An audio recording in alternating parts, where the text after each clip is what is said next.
Sir ये paste function किस लिए था, एक बार वो बताएंगे सर? जब या तो दोनों वेक्टर हैं या जो भी मैट्रिक्स हैं उनमें चीजें कैरेक्टर फॉर्मेट में हो, न्यूमरिक हम्म। की जगह, या एक में कैरेक्टर हो एक में न्यूमरिक हो, है ना। अच्छा। तो हाँ। वो उनको ऐड ऑन करने के लिए भाई कैरेक्टर और न्यूमरिक को तो हम ऐड कर नहीं सकते, 2 + 3 होता है 5, है ना। वो तो कर हम्म। नहीं सकते। जब पेस्ट करेंगे देखिएगा डिफरेंस में बताता हूँ आपको। जैसे मैं 2 + 2 करता हूँ, क्या आएगा? और 4 आएगा। यदि मैं पेस्ट मैं पेस्ट 0 ले लेता हूँ, पेस्ट की जगह 0 में क्या होता है, बीच में स्पेस नहीं देता हूँ, ठीक है। हम्म। तो मैं पेस्ट 0 ले रहा हूँ समझाने के लिए, और मैं 2, 2 लिख, हम्म।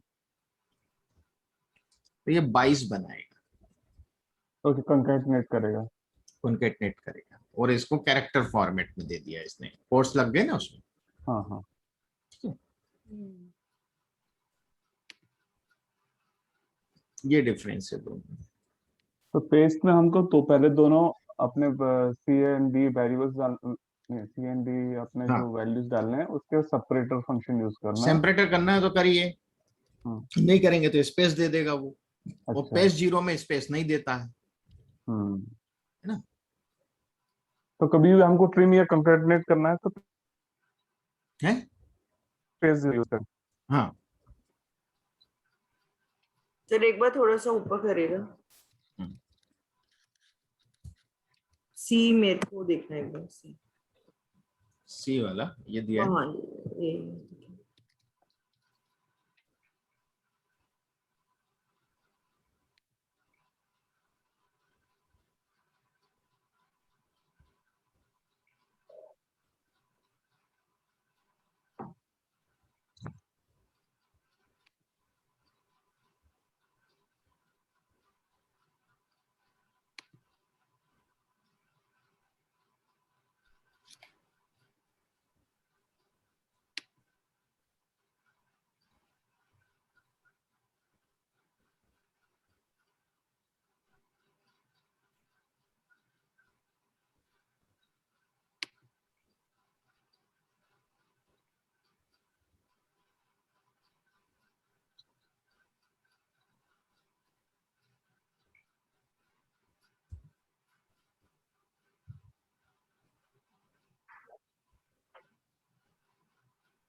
सर आप कर रहे हैं कुछ हो गया ये, आगे बढ़े क्या?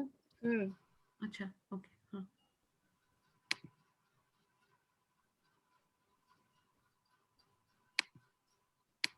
चलिए, ये तो था सिंपल मल्टीप्लिकेशन और सिंपल डिवीजन। जो रियल मल्टीप्लिकेशन होता है दो मैट्रिक्स के बीच में वो डिफरेंट होता है इससे।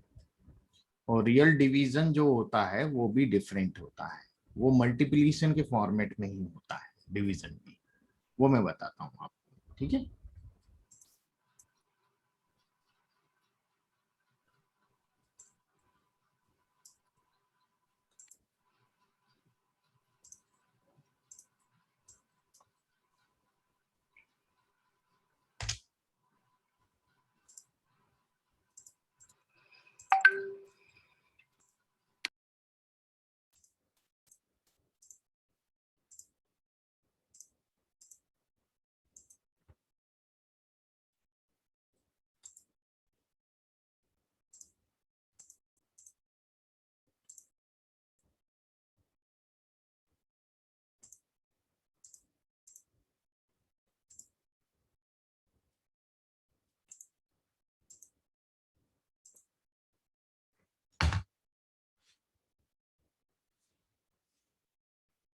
अब हम देखते हैं जब multiplication of matrix with matrix, actual जो मल्टीप्लिकेशन है मैट्रिक्स का,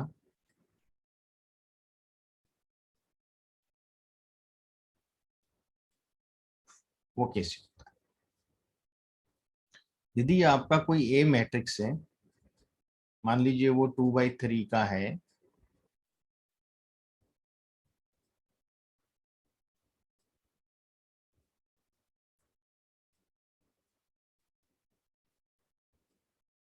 ये एक मैट्रिक्स है मेरे पास, और एक मेरे पास बी मैट्रिक्स है। अब जो मैट्रिक्स ए का ऑर्डर है, नंबर ऑफ रोज कितने हैं 2, नंबर ऑफ कॉलम है 3। यदि हमें रियल मैट्रिक्स मल्टीप्लिकेशन करना है तो जो नंबर ऑफ कॉलम है ए के, वो नंबर ऑफ रो बी की होना चाहिए सेम। तो मैं 3/4 ले लेता हूँ, ठीक है। ये sorry, number of rows is equal to number of columns होना चाहिए। हाँ, फर्स्ट के नंबर ऑफ कॉलम और सेकंड के नंबर ऑफ रो इक्वल होने चाहिए। अच्छा, ओके। तो जरूरी नहीं है कि 2/3 ही हो। हाँ, 2/3 जरूरी नहीं है, पर 3 समथिंग जो इसके कॉलम होंगे उतनी यहाँ रो होनी चाहिए, बस। कॉलम कुछ भी हो सकते हैं, ठीक है। ठीक है। तो 3/4 ले रहे हैं हम।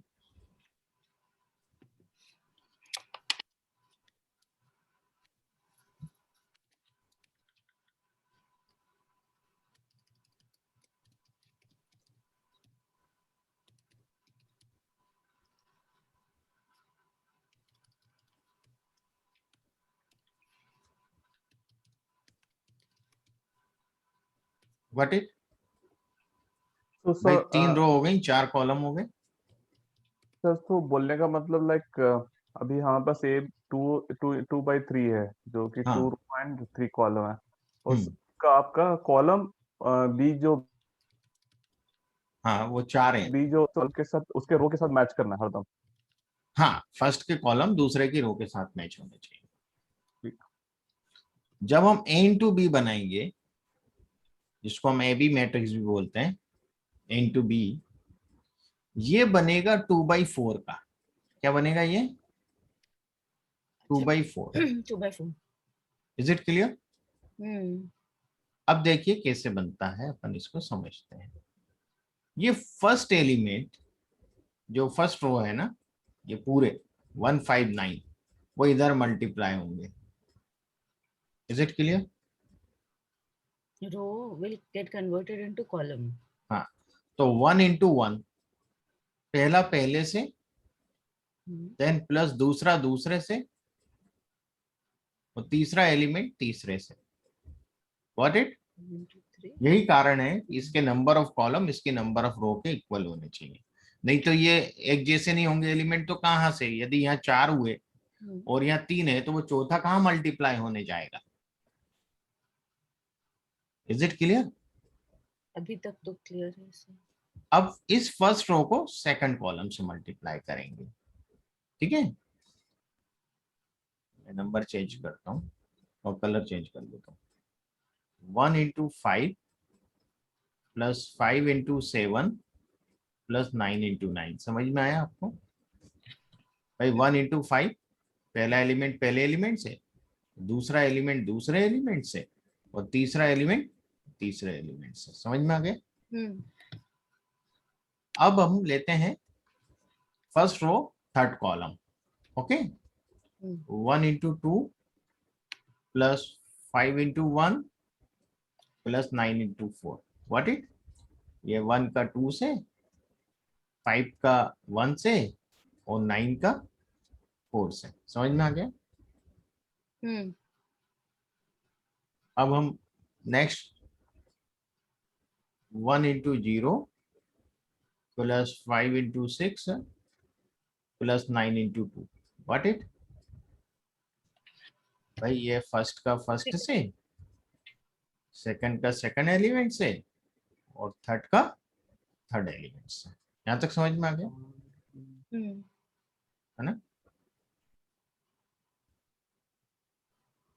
ऐसे ही हम सेकंड रो का करेंगे, है ना। सेकंड रो का देखते हैं, 206 का 1307, 2 into 1 plus 0 into 3 plus 6 into 0, what it, first element का फर्स्ट एलिमेंट से, सेकंड एलिमेंट का सेकंड एलिमेंट से, और थर्ड एलिमेंट का थर्ड एलिमेंट से। क्लियर हो गया। 062. ऐसे ही मैं 206 का इधर मल्टीप्लाई करूंगा, कलर चेंज कर लेता हूँ। 2 into 5 plus 0 into 7 plus 6 into 9। हाँ 9। बोले।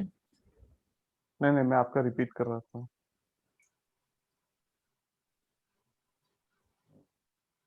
ले सकते हैं colour. So 2 into 2 into 2, 0 into 1. plus 0 into 1 plus 6 into 4, okay। और फिर 2 into 0, sorry 6 into 0. 2 into 0 5 plus 6 0 into 6 plus 6 into 2, got it। Hmm. हो गया। क्या ऑर्डर आया देखिएगा, 2/4 दिख, 2 रो हाँ। और 2 by 4 4. कॉलम दिख रहे हैं आप, Yes. ओके। अब अपन इसको सिंप्लीफाई कर लेंगे बस।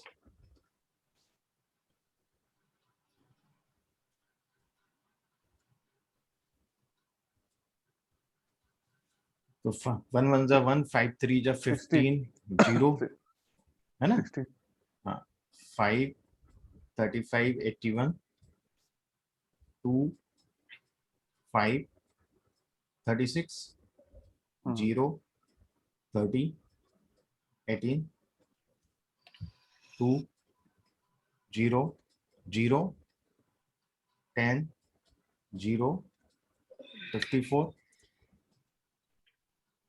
4 0 24 0 0 12, व्हाट इट। अब इसको और सिंप्लीफाई कर लेते हैं।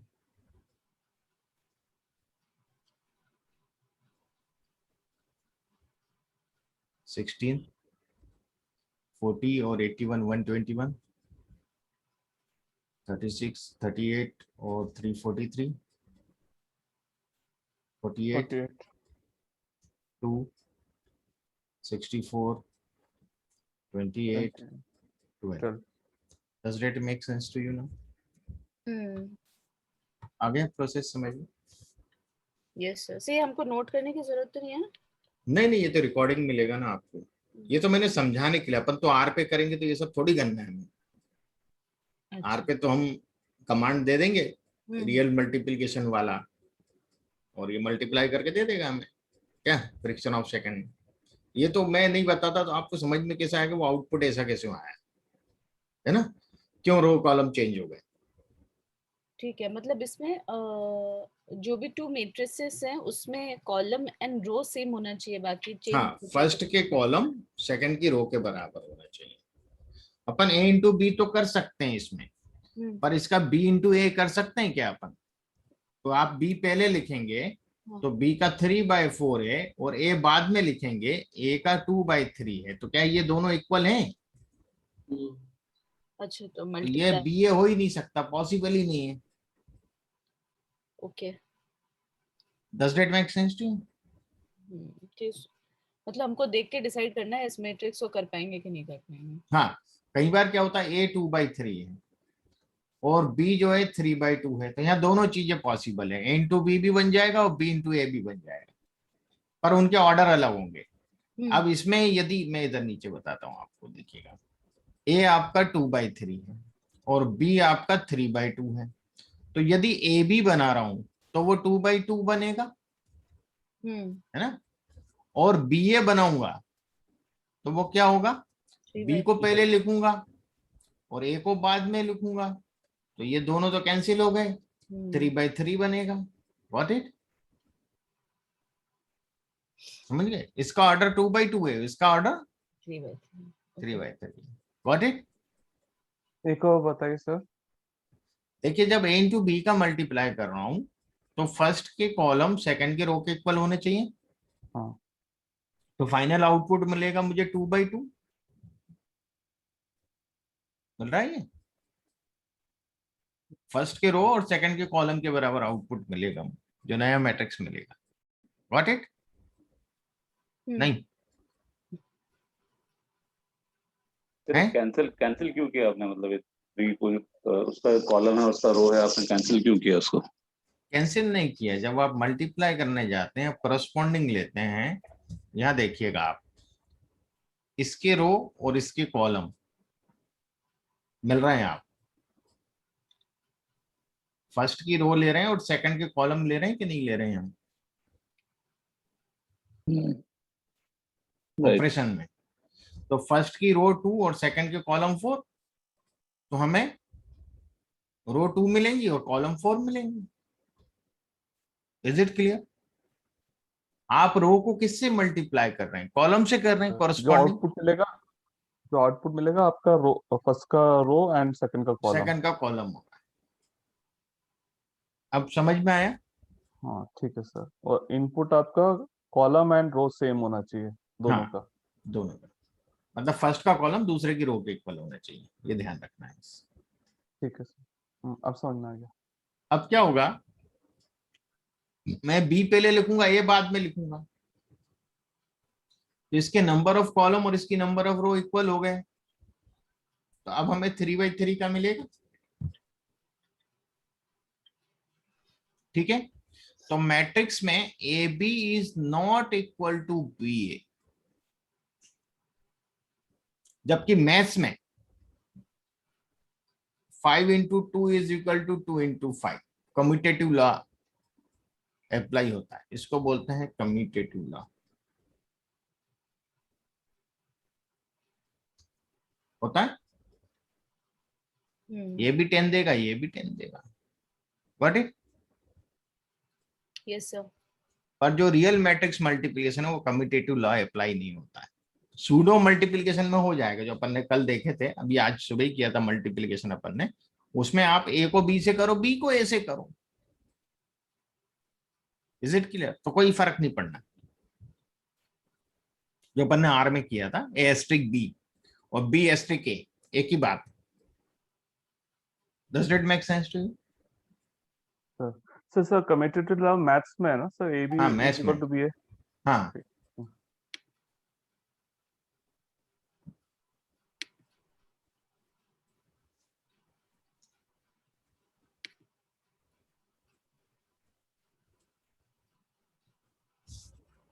और मेरे को तो इसलिए सब मैथ्स याद है कि मेरा स्पेशलाइजेशन मैथ्स में रहा था, और मैं पीजीटी मैथ्स भी रहा। मैंने मतलब 6th क्लास से मैथ्स पढ़ाया खूब स्कूलों में, तो ये सब रटा हुआ है। फिर कोचिंग्स में पढ़ाया, केट वगैरह की तैयारी करते थे तो उसमें ये सब बताना रहते थे। जीमेट की तैयारी करवाना है, केट की तैयारी करवाना है, जीआरई से जीमेट रहता था उसमें, सब तैयारी करवाते थे हम। तो वहाँ मैथ्स अर्थमेटिक बहुत रहता है, बैंकिंग की तैयारी में भी बहुत रहता है। तो मैथ्स मैंने कोई भी ब्रांच ऐसी नहीं रही जहाँ मैंने मैथ्स नहीं पढ़ाया हो, चाहे वो बैंकिंग की तैयारी हो, सिविल सर्विसेज की तैयारी का मैथ्स हो। तो वर्सेटाइल वे में मैथ्स को पढ़ाया। वाह सर, मैं तो पर 20 साल बाद पढ़ी हूँ। हाँ, इंक्लिनेशन मेरा था स्टैटिस्टिक्स की तरफ, तो मैं स्टैटिस्टिक्स पढ़ता बहुत था। मतलब माइंडसेट ऐसा था, तो कुछ चीजें मैं पहले ही सोच लेता था, अरे नहीं ऐसा नहीं, ऐसा एक विजुअलाइजेशन और जो चीजें दिमाग में आ जाती थी, जब मैं कहीं पढ़ता था कोई रिसर्च पेपर, वो आर्टिकल, वो चीज वही निकलती थी जो मैंने सोचा हुआ। तो बिना पढ़े भी कई चीजें माइंड में पहले से अपने आप डेवलप हो जाती है कि नहीं ये ऐसा नहीं, ऐसा होता है। तो चलिए अब अपन आते हैं मैट्रिक्स का एक्चुअल मल्टी। मैं यही लेता हूँ, पहले मैं 159206 से तो पहला मैट्रिक्स हम लेते हैं, एम मैट्रिक्स ले रहा हूँ।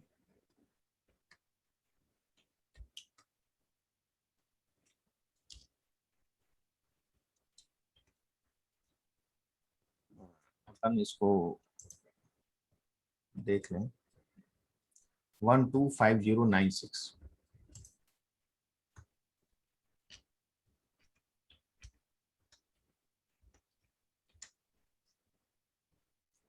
और ये मैट्रिक्स है अपना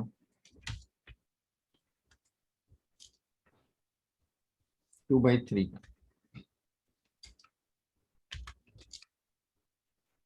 ओके, सेकंड मैट्रिक्स हम बनाएंगे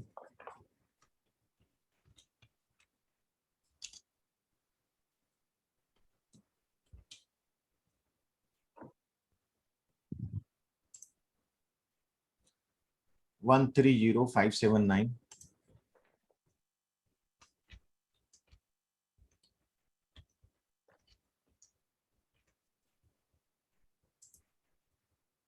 टू 14062।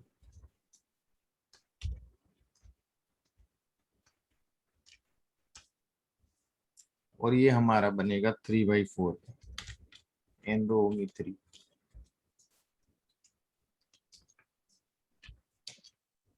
हो गया, दोनों मैट्रिक्स बन गए। Is it clear? बना लीजिए आप लोग इसको,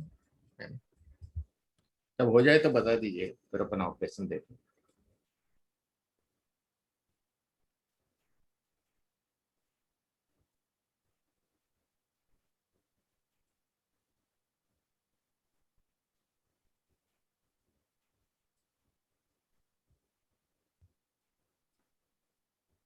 सर एक सिली क्वेश्चन है कि हम जब रैंडम नंबर्स लेते हैं तब हम उसके आगे सी लगाते हैं, matrix C and then we put random numbers. अगर हमको कंटिन्यूअस लेना है तो हमको फिर वो इंटीजर, इंटीजर मतलब बिग ब्रैकेट लगा के इंटीजर लेना है।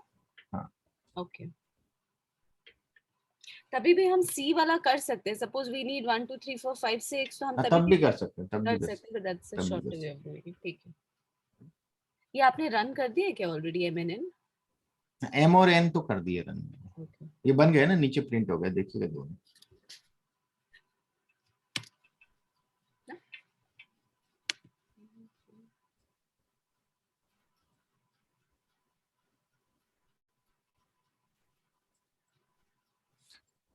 हम जब किसी भी प्रोग्रामिंग लैंग्वेज में रैंडम नंबर सिलेक्ट करते हैं, है ना, मान लीजिए मुझे 1 से 10 के बीच में कोई एक रैंडम नंबर सोचना है, मैंने आपको बोला आप 1 से 10 के बीच में कुछ सोचो। और यही मैं काम यदि किसी प्रोग्रामिंग लैंग्वेज को बोलता हूँ कि 1 से 10 के बीच में कोई एक नंबर मुझे सोच के बताओ, प्रिंट करो, तो देखिएगा जब रैंडम की बात आई तो मैं बताता हूँ थोड़ा सा। 1:10 के बीच में मुझे एक नंबर चाहिए। क्या दे रहा है ये? 3। नेक्स्ट टाइम मैं बोलूंगा यार कोई नंबर सोचो, बताओ भाई, प्रिंट करो। नेक्स्ट टाइम मैं बोलता हूँ कोई नंबर बताओ भाई, क्या दिया? 1। 1।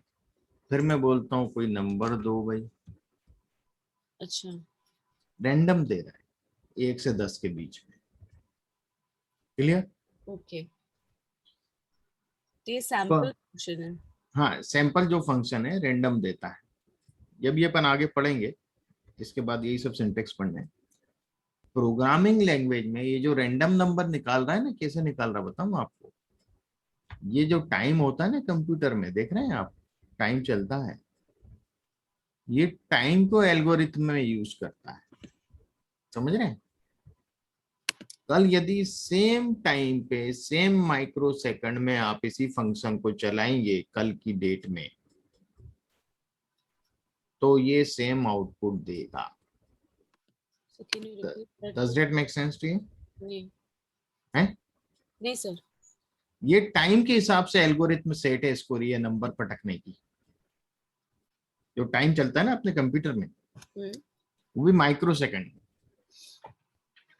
तो इसलिए आप जब भी इसको करेंगे हमेशा अलग देगा, देखिएगा, दे रहा है ना अलग। क्योंकि टाइम चेंज हो रहा है कि नहीं? ओके। हर टाइम के हिसाब से, हर माइक्रो सेकंड के हिसाब से इसमें चेंज हो जाता है, तो वो उस हिसाब से नंबर लेके पटक देता है। पर जो हम ह्यूमन बीइंग हैं, मैं आपसे पूछूं कोई 1 से 10 के बीच में नंबर सोचने का, तो आप कोई टाइम पे डिपेंड नहीं हो। आप जो नंबर दोगे वो रियल रैंडम होगा या नहीं होगा? ठीक है। पर कंप्यूटर कभी भी रियल रैंडम नहीं दे सकता। तो ओटीपी वगैरह इसी प्रिंसिपल पर जनरेट होता होगा। हाँ, वो टाइम के अकॉर्डिंग, सिस्टम टाइम के अकॉर्डिंग देता है। एक बार कंसोल थोड़ा सा ऊपर करेगा।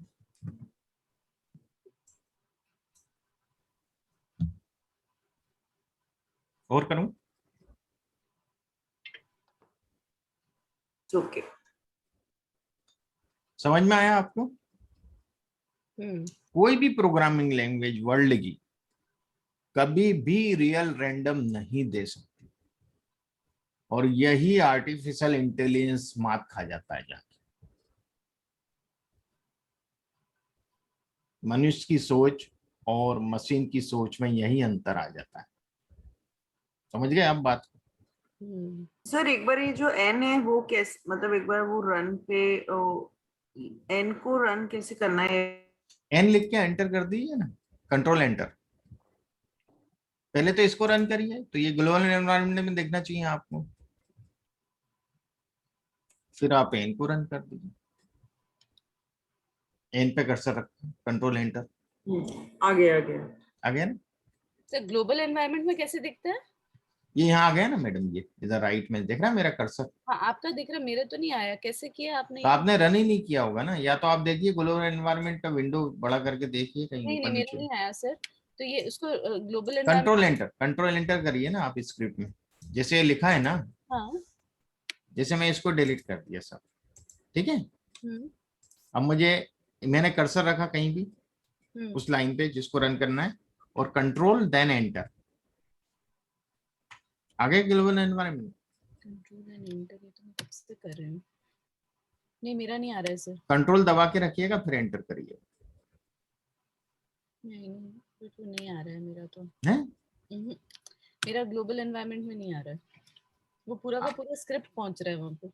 है नहीं, स्क्रिप्ट नहीं है। आप एनवायरनमेंट, हिस्ट्री, कनेक्शन, ट्यूटोरियल क्या खुला हुआ है आप देखिएगा पहले, इसमें कहीं हिस्ट्री तो नहीं है। अच्छा ओके, हिस्ट्री खुला हुआ था मेरा। हाँ वही, समझ गए? Yes sir. क्लियर? हाँ। होती है ऐसी मिस्टेक, हमारे साथ भी होती थी। हम देखते थे ग्लोबल एनवायरनमेंट में नहीं आ रहा कुछ, अब वो क्या प्रैक्टिस करते करते समझ में आ सकता है दूसरा विंडो खुला है। ठीक है, क्लियर? ये समझ में आया कि रैंडम मशीन में और इंसान में यही एक अंतर है कि मशीन रैंडम नहीं सोच सकती, कभी कभी नहीं सोच सकती। आप कितना ही अच्छा रोबोट बना लो आर्टिफिशियल इंटेलिजेंस में, मनुष्य से अच्छा काम कर देगा वो, पर सोच मनुष्य जैसी नहीं ला सकता। रैंडम सोच नहीं है। आज अभी आप कुछ सोच रहे हैं, पल भर बाद आप कुछ और सोच रहे हैं। होता है कि नहीं? आप काम भी रैंडम करते हैं कि नहीं? भाई अपन किचन में गए, आप ने देखा यार चाय चढ़ाई, उधर आप प्याज काटने लगे, उधर आप मिर्ची काटने लगे, यार ये 2 बर्तन पड़े, बर्तन धो देते। होता है कि नहीं? प्री डिसाइडेड होता है कि पहले ये काम करूंगी फिर ये करूंगी, रैंडम करते हैं। नहीं सर, आप मैं बोल रहा था ट्रेंड ट्रेंड देख के, जैसे हम जो डेली रूटीन देख के हम फीड नहीं कर सकते क्या? अपने दिमाग में, नहीं नहीं, आर्टिफिशियल इंटेलिजेंस में। आर्टिफिशियल इंटेलिजेंस में एक रूटीन पे, एक ट्रेंड पे चलेगा। वो ट्रेंड के हिसाब से चलेगा, वो रैंडम नहीं हो सकता कभी। मनुष्य रैंडम हो सकता है। आपने 2 बर्तन धोए, इसके बाद आपको थोड़ी सी थकान लगा, चाहे मैं बैठ लेती हूँ थोड़ी देर सोफे पे, यार मोबाइल चेक कर लिया आपने, ये रैंडम हुआ ना? नहीं हुआ? मशीन ऐसा थोड़ी करेगी, है ना? सही। मशीन तो उसकी अपनी एल्गोरिथम से चलेगी। जो एल्गोरिथम मनुष्य ने डाली है, रेंडमनेस पॉसिबल ही नहीं है आर्टिफिशियल इंटेलिजेंस में। That is not possible in artificial intelligence, क्योंकि आज तक कंप्यूटर कोई रैंडम नंबर दे ही नहीं पाया रियल में। मैंने बताया ना, उसके पीछे सब हर प्रोग्रामिंग लैंग्वेज, चाहे वो जावा हो, चाहे वो C++ हो, चाहे कोई भी लैंग्वेज हो, सब में रैंडम के लिए टाइम या कोई ऐसी चीज उन्होंने ली हुई है, पकड़ के रखी है, जिसके थ्रू वो रैंडम नंबर देता है। और मोस्ट ऑफ द लैंग्वेज में टाइम को लिया हुआ है। क्लियर? तब ऐसे कितने गेम शो आते हैं टीवी में, जैसे KBC वगैरह है, तो उसमें बोलते हैं रैंडमली सिलेक्ट किया है, वो तो उसी टाइम जोन में अगर वो वापस करेंगे तो सेम वही चीज वो बार बार देगा। हाँ, जैसे हमने जो एक मेरा कंपनी था पहले, ट्यूटर टेक इन्फो सॉल्यूशन, हमने असेसमेंट टूल था। उसमें असेसमेंट टूल था कि जैसे हमने मान लीजिए atoms and molecules 9th class का कोई चैप्टर है, तो हमने उसमें बहुत सारे क्वेश्चन डाल रखे थे, MCQ भी डाल रखे थे, शॉर्ट आंसर भी और लॉन्ग, सब डाल रखे थे।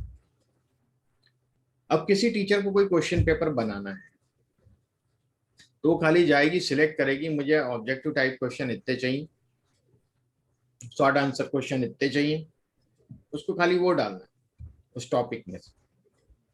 टॉपिक को सिलेक्ट किया, उसमें से कितने क्या चाहिए।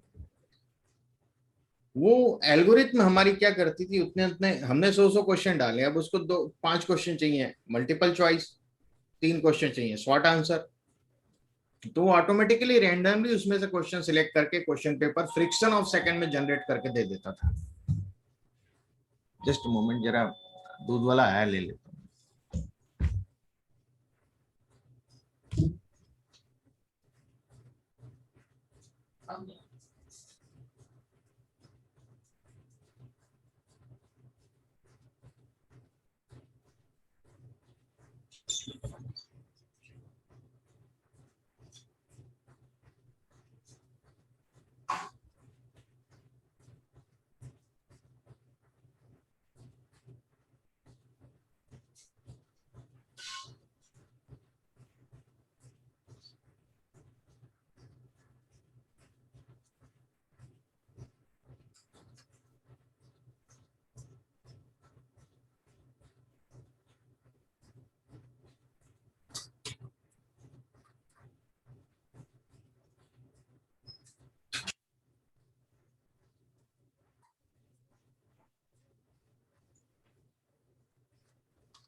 हाँ जी।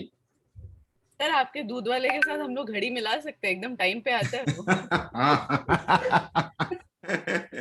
परफेक्ट एग्जांपल है नित्या। है ना? ये AI है, ये हाँ। है। उसके फीड है बिल्कुल, वो घर से टाइम पे निकलता है। एक्चुअली क्या, वो स्कूल में टीचर भी है, अरे क्या शिक्षक बात। भी है, ग्रामीण है, पर वो ग्रामीण स्कूल में, सरकारी स्कूल में टीचर भी है, बेचारा बहुत मेहनत करता है, और इसलिए वो टाइमली चलता है सब चीजों में। क्या मैंने एक फिल्म का प्लॉट लिखा है AI के ऊपर। तो AI जब, जैसा आपने देखा होगा टर्मिनेटर में या और भी किसी मूवी में, कि AI ने सब पूरे वर्ल्ड पे कब्जा कर लिया है, कोई देश नहीं है, कुछ नहीं है, AI सबको कंट्रोल कर रहा है। कंसेप्ट कुछ ऐसा ही है। पर उस AI को डिफीट करने के लिए जो मैंने पॉइंट यूज किया वो क्या, रैंडमाइजेशन, क्या रैंडम रैंडम थिंकिंग इंसान की, उसको AI को खत्म करते हैं रैंडमनेस के थ्रू। मतलब रैंडम थिंकिंग रहती है, वो कंप्यूटर में है नहीं। कंप्यूटर तो एक डायरेक्शन में, एक ट्रेंड में सोचता है ना, तो वो AI को रैंडम जो थिंकिंग होती है इंसान की, उसके थ्रू वो निपटाता है। मतलब मनुष्य जो है, क्योंकि कंप्यूटर हमसे 1000 गुना फास्ट चलता है ना, 1000 टाइम्स और भी ज्यादा। इंसान उतना फास्ट कैलकुलेशन ये सब नहीं कर सकता। तो वो इतना पावरफुल हो गया कि वो इंसान सोचता है, और उसके एल्गोरिथम में कहीं कुछ डिस्टर्ब करने जाए सुपर कंप्यूटर को हैक करके, तो इतने सेकंड में तो वो, फ्रिक्शन ऑफ सेकंड में तो सब समझ जाता है, और वो अपने ड्रोन भेज के उस व्यक्ति को निपटवा देता है उतने सेकंड में। ऐसा कुछ प्लॉट लिखा हुआ है मैंने, अभी वेब सीरीज के लिए चल रहा है अभी काम। तो उसमें उसको हराने का जो मेरा फाइनल जो है, अभी तो बहुत कुछ है प्लॉट में लिखना, तो एक रहता है शुरू में कि क्या कंसेप्ट रहेगा, हम उसको एंड कैसे करेंगे, तो रैंडम थिंकिंग के थ्रू मारता है उसको। वो रैंडमनेस को पकड़ नहीं पाता कंप्यूटर क्या, और वो उसको कैप्चर कर ले, उसकी एल्गोरिथम चेंज कर देता है और फिर उसको कैप्चर कर लेता है पेन ड्राइव में, मतलब जो भी उनका एक डिवाइस रहता है बड़ा उसमें। तो तो पिक्चर उसको समझ में आएगी जिसने आर किया हुआ है। नहीं नहीं ऐसा नहीं है, उसको जैसा टर्मिनेटर भी लोगों के समझ में आती है कि नहीं आती है। नहीं, उसका कंसेप्ट पीछे का क्या है? नहीं कंसेप्ट उसका बहुत अलग है, वो मल्टी डायमेंशन के ऊपर है। पहली चीज तो कि हम एक डायमेंशन में रह रहे हैं, और भी डायमेंशन है जहाँ दूसरे, हम जैसे पंच तत्व से बने, तो किसी डायमेंशन में एक तत्व से बने हुए क्रिएचर्स रहते हैं जो कि पैरेलल हमें नहीं दिखते, हम उसमें इंटरेक्ट नहीं कर पाते उनकी दुनिया में।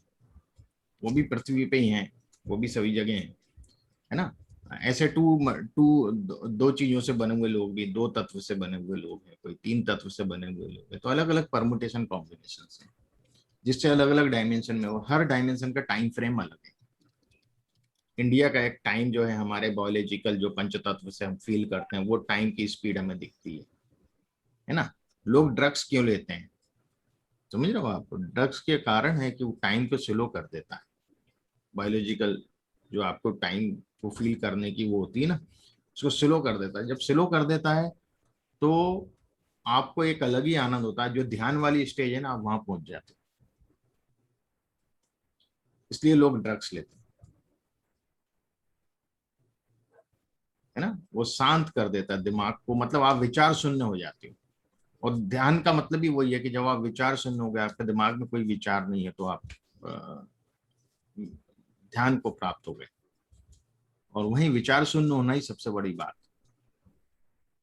लोग विचार शून्य नहीं हो पाते, लोग सोचते हैं एक चीज पे केंद्रित होकर ध्यान लगाना। नहीं, ध्यान का मतलब है जो आपके मस्तिष्क पटल का है सब आन दो, सब जान दो, अच्छा बुरा जो भी आ रहा है, थोड़ी देर बाद रील खत्म हो जाएगी, ब्लैंक हो जाएगी स्क्रीन, कोई विचार नहीं रहेंगे, आप किसी चीज को मत पकड़ो, वही ध्यान। और जब आप विचार शून्य हो जाते तो आपका जो सूक्ष्म शरीर है वो फिजिकल बॉडी से अलग हो जाता है। मतलब जिसको हम बोलते हैं ना कि कंप्यूटर में या मोबाइल अनपिंड हो जाता है, क्या बोलते हैं हम लोग उसको, एक वर्ड यूज होता है, पेयरिंग, अनपेयर। नहीं जैसे आपने ये मोबाइल को कंप्यूटर पे अपन वो करते हैं, तो क्या बोलते हैं कुछ, शेयरिंग होता है सर। शेयरिंग तो होता है, सिंक, क्लोनिंग, ट्यूनिंग, सिंक, इसको बोलते हैं कुछ एक वर्ड है, मेरे को समझ में नहीं आ रहा, कुछ टेक्निकल वर्ड यूज करते हैं, मैं बताऊंगा शायद दिमाग में आ जाए एकदम से। तो वो क्या होता है कि जब आपका सूक्ष्म शरीर आपके फिजिकल बॉडी से डिटेच हो जाता है, अनप्लग, अनप्लग लगा हुआ है पर वो अनप्लग हो गया, तो जब अनप्लग हो जाता है तब जो नॉलेज है ना इस ब्रह्मांड में, वो आपके सूक्ष्म शरीर में आता है, तो ये रामायण में दिखाया था ना, डाउनलोड होता है। तब होता है जब आप विचार शून्य हो जाते हैं, तो जब आपका सूक्ष्म शरीर है तो वो नॉलेज आपके सूक्ष्म शरीर में आता है, ना कि आपके माइंड में, माइंड के मेमोरी क्लस्टर में नहीं आता। वो इतना ज्यादा है कि दिमाग फट जाए इंसान, भाई पूरा ज्ञान आ गया ना, और उसको आप डिकोड नहीं कर पाते हैं। बहुत कम लोग हैं थोड़ा बहुत डिकोड करके लोगों को बताते हैं, पर आप उसको डिकोड नहीं कर सकते कि वो डिकोड लायक है ही नहीं है, मतलब उसको आप वर्ड में एक्सप्लेन कर ही नहीं सकते, नॉट पॉसिबल। चलिए बहुत आज सत्संग भी हो गया थोड़ा सा। सर तो ये क्या बोलते हैं, हम जैसे मैं मार्केटिंग वाली हूँ ना, अभिषेक भी समझेगा, हम लोग कहीं बाहर जाते हैं तो हम लोग हाँ। बस यही सभी देखते रहते हैं, हम लोग को हर जगह बैनर, ये वो एड, ये सारा कुछ दिखता था। आपको सब कुछ ऐसा बाइनरी वाइनरी टाइप दिखता रहता है क्या? सब चीज मुझे, मैं एक चीज बताऊं रित्या जी, मुझे सपने में भी डेटा आता है कई बार, क्या सही बता रहा हूँ। मैं जैसे दिन में ज्यादा काम कर लिया ना, अब जैसे कल मैंने बहुत काम किया, कल मैंने करीब 3-4 प्रोजेक्ट पे काम करता रहा। मैं एक पे किया, एक रियाद का प्रोजेक्ट था वो किया, फिर एक वो माया वोरा जी का प्रोजेक्ट था उस पर काम किया। हमने कल 3 प्रोजेक्ट निपटाए सुबह से शाम तक। सुबह में बैठा था 7:30 8 बजे, रात को करीब 7:30 8 बजे उठाऊं मैं। तो खाना वाना खाने बीच में उठा, वो अलग बात। मतलब टोटल मैंने कल 12 घंटे डेटा अलग अलग, तो मुझे सपने में फिर डेटा ही आता है, वो दिमाग उसको अलग नहीं कर पाता है। या तो लोग इसीलिए दारू पीते हैं कि दिन भर में जो किया वो दिमाग में ना चले, या लोग नींद की गोली खाते हैं कि भाई वो चैन टूट जाए, क्योंकि वो दिमाग में तो प्रोसेस में चल रहा है ना, वो तो दिमाग उसको अलग नहीं कर पाता कई बार।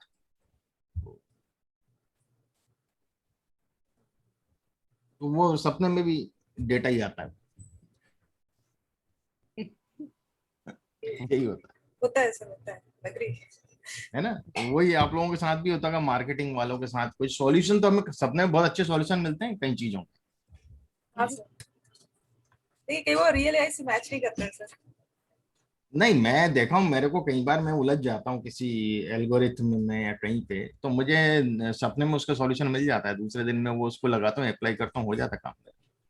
सर वही सबकॉन्शियस माइंड में आपने सर्चिंग में डाल दिया तो फिर उसका आंसर निकल के आ जाता है। हाँ, आ जाता है। अब देखिए, मैंने एम और एन तो बना लिए, सेम बनाए जो अपन ने मैन्युअली किया था। अब इसको मल्टीप्लाई के लिए एस्ट्रिक नहीं होगा यूज ना, एस्ट्रिक तो यूज होगा नहीं, एस्ट्रिक तो सिंपल मल्टीप्लीकेशन के लिए होता है। तो यदि मैं एस्ट्रिक लगाता हूँ तो ये तो मना ही कर देगा एम एन के बीच में कि भैया मल्टीप्लाई नहीं होगा, क्योंकि ऑर्डर सेम नहीं है। सिंपल मल्टीप्लिकेशन में तो पहला 2/3 का, दूसरा भी 2/3 का होना चाहिए, तो ये तो दे देगा नॉन कंफर्टेबल अरेज, है ना। अब इसका जो कमांड है वो क्या है, इसका कमांड है एम परसेंट एस्ट्रिक परसेंट, मतलब एस्ट्रिक के दोनों तरफ परसेंट लगा देंगे आप बस, और आप मल्टीप्लाई कर ले, ये हो गया 2/4 का बन गया।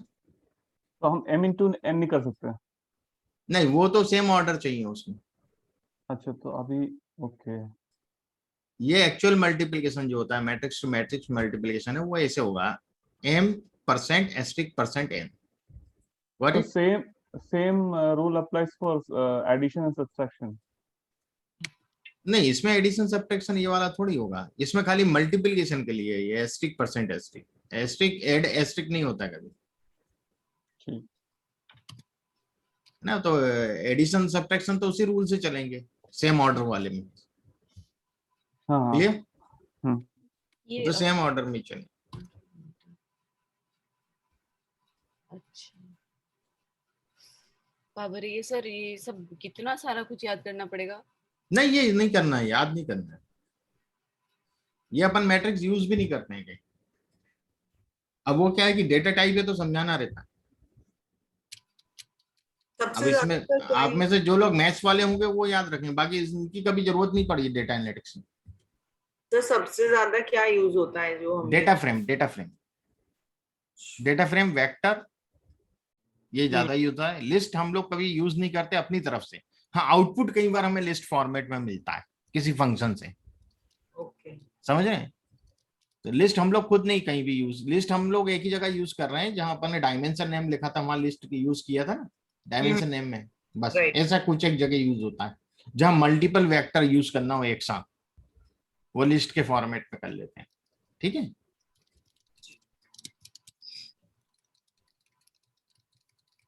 यहां तक समझ में आ गया आपको? सर ये परसेंटेज मल्टीप्लाई वाला नहीं समझ में आया, एक बार लाइन 68 बता दीजिए दोबारा। देखिए कुछ नहीं, ये जो अपने ये वाला मल्टीप्लिकेशन किया ना, ये मल्टीप्लिकेशन जो अपन ने किया है, इसके लिए ये नोटेशन है, ये फंक्शन है percent asterisk percent operating multiplication function. Normal जो 66 में आपने लिखा है वैसे नहीं होगा? नहीं, वैसे नहीं होगा, अच्छा क्योंकि उसमें तो ऑर्डर सेम चाहिए दोनों, पहला 2/3 है तो दूसरा भी 2/3 चाहिए, तब होगा वो दूसरा मल्टीप्लिकेशन, वो करस्पॉन्डिंग मल्टीप्लाई करता है। ये मैट्रिक्स का एक्चुअल मल्टीप्लिकेशन, मैट्रिक्स ऐसे मल्टीप्लाई होता है। लेकिन अगेन फॉर दिस जो हम यहाँ पे परसेंटेज साइन लगाए हैं, इसके लिए भी वही रूल होगा ना कि दोनों जो इसका जो कॉलम है m का और n का जो हाँ, है वो सेम होना चाहिए तभी होगा। राइट? सही सही, नंबर पहले के कॉलम और दूसरे की रो सेम होनी चाहिए तभी होगा, ये वाला तो उसके बगैर नहीं होगा। हाँ ठीक है। ठीक है, यहां तक समझ में आ गया आपको? हाँ यस सर। सर। ठीक है, सर हम लोग इसमें डिवाइड भी कर सकते हैं ना? डिवाइड का क्या होता है कि मैट्रिक्स को डिवाइड हम डायरेक्ट नहीं कर सकते कभी भी, है ना? सर अपन एक बार भी किया है ना? है, हाँ वो वाला तो सिंपल डिवीजन है, क्योंकि जैसे वो मल्टीप्लाई किया है वैसे हम लोग ये जो है रियल मल्टीप्लिकेशन है, ऐसे ही रियल डिवीजन नहीं होता है मैट्रिक्स का। रियल डिवीजन के लिए मैट्रिक्स में एक मैट्रिक्स आपको स्क्वायर मैट्रिक्स चाहिए, समझ रहे हैं? मतलब 2 by 2 या 3 by 3 समथिंग लाइक दैट। हाँ, तब आप उसका कर सकते हैं। तो दोनों सेम ही चाहिए होगी ना, उसमें भी सेम ही फंडा होगा। हाँ, एक्चुअली होता क्या है कि मान लीजिए मुझे अ, एक सेकंड, मुझे 5 को मल्टीप्लाई करना है और 5 को मल्टीप्लाई करना है 1/11 से, तो मैं 5 into 11 इनवर्स लिख सकता हूँ। एक ही बात हुआ ना? हम्म। या मुझे 5 को डिवाइड करना है 11 से, तो अपन दूसरा एस्पेक्ट देखें। तो मैं डिवाइड में नहीं कर पा रहा हूं, तो मैं ये चीज और ये चीज सेम हुई कि नहीं हुई? या तो मैं डिवाइड तो 11 से करना चाह रहा था, पर मैं यदि 11 के इनवर्स से मल्टीप्लाई कर दूं तो वही आउटपुट आएगा कि नहीं आएगा? यस। तो यही हम लोग मैट्रिक्स में करते हैं कि जैसे ए मैट्रिक्स से और ए को डिवाइड करना है मुझे बी से, समझ रहे बात को? अच्छा ओके। तो मैं क्या करूंगा, बी का इनवर्स लूंगा। बी का, भाई ये इसका मतलब क्या हुआ, ए इंटू 1/b होगा कि नहीं होगा? एक ही बात है कि नहीं? या और 1/b को मैं क्या लिख सकता हूँ, बी इनवर्स लिख सकता हूँ कि नहीं लिख सकता हूँ? हम्म। एक ही बात हुई कि नहीं हुई? Yes sir. आया समझ में आपको यहां तक? भाई 1/b का मतलब क्या हुआ, b⁻⁻1, यही हुआ ना? गॉड सर, ये तो ऐसा लग रहा है प्रीवियस बर्थ में चले गए। इतनी ये इनवर्स तो हमारे 30 साल के बाद सुन रहे, कितने सालों के बाद सुन रहे। ना भाई 1/5 को क्या लिख सकता हूँ, 5⁻⁻1 लिखूंगा ना, लिखूंगा सेम चीज यहाँ 1/b को b⁻⁻1 लिखूंगा। तो हम ऐसे मल्टीप्लाई कर सकते हैं, मतलब डिवाइड कर सकते हैं, a/b जो होगा वो a इंटू बी इनवर्स होगा। अब इनवर्स मैट्रिक्स कैसे बनाते हैं, अपन उस पॉइंट पे आते हैं, देखिएगा। मैं जरा व्हाइट वो ले लेता हूँ पेज, है ना, और इसको क्लियर करना पड़ेगा मुझे। मैं इसको हटा देता हूँ, अपने कलर है। तो मैं यही बता रहा था कि यदि मुझे a डिवाइडेड बाय b करना है तो मेरा तरीका होगा a इंटू बी इनवर्स, ये होगा।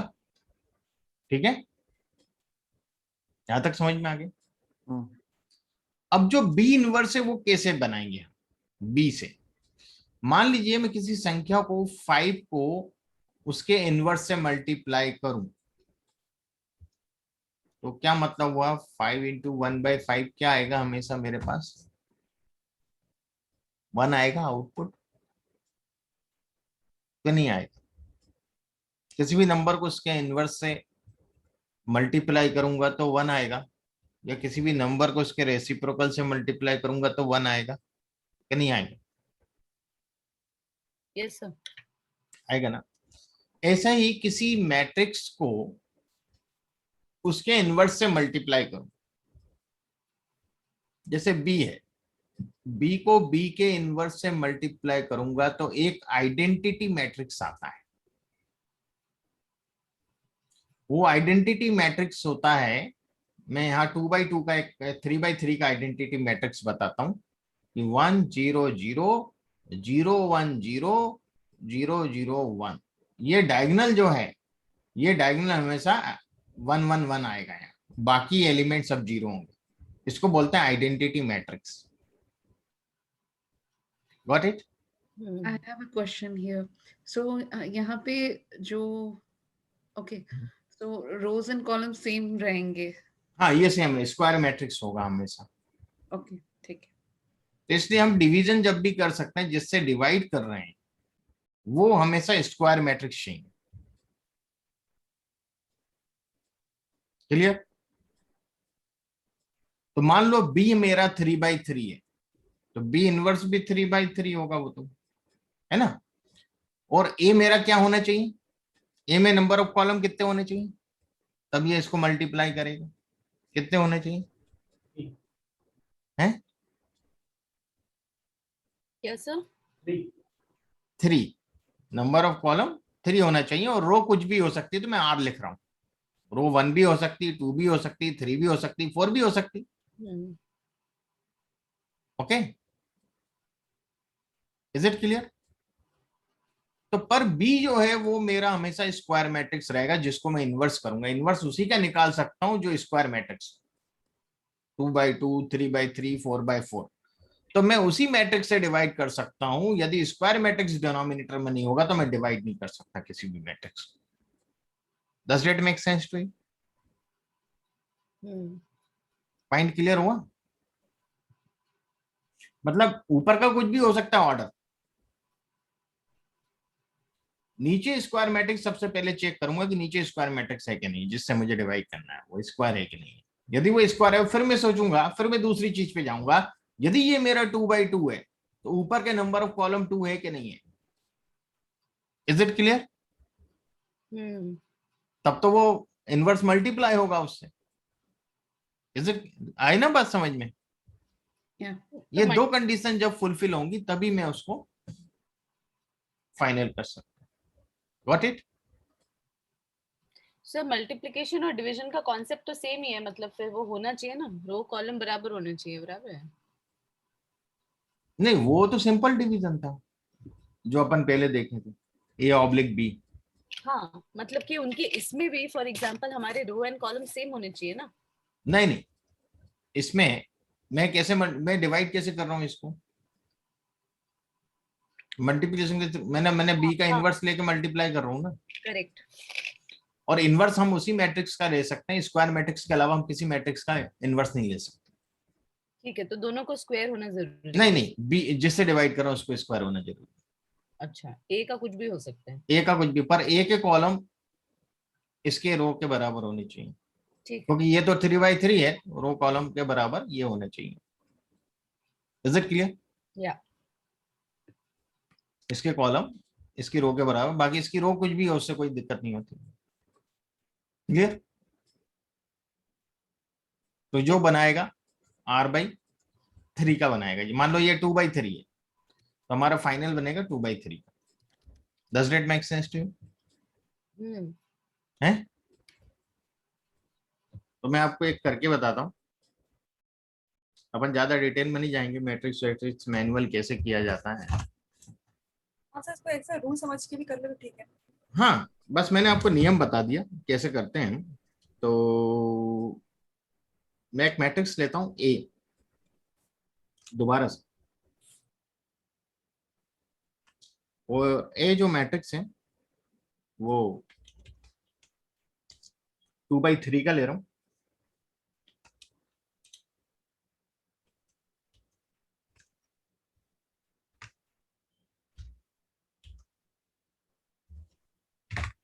टू बाई थ्री का एन रो 2,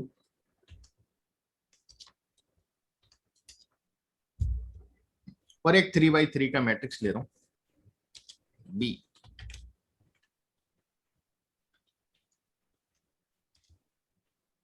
है ना।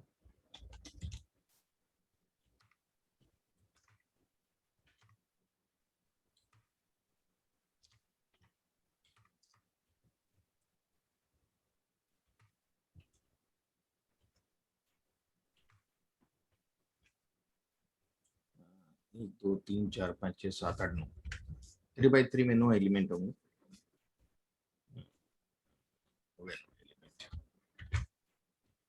और n रो 3 बन गया 3/3 का। Okay, does it make sense to you? ये अपना 2/3 का है, ये 3/3 का है, ये स्क्वायर मैट्रिक्स है। अब मुझे a ऑब्लिक b करना है, तो a ऑब्लिक b में मुझे सबसे पहले b का इनवर्स चाहिए, तब मैं उसको मल्टीप्लाई करूंगा a से, तो वो मुझे a ऑब्लिक b वाला फॉर्मेट मतलब आंसर देगा। तो मैं पास एक लाइब्रेरी है मैटलिब करके, वो रन करूंगा इनवर्स फंक्शन के लिए। मैं इनवर्स लिखूंगा, क्यों नहीं दे रहा भाई इनवर्स? लाइब्रेरी रन हुआ,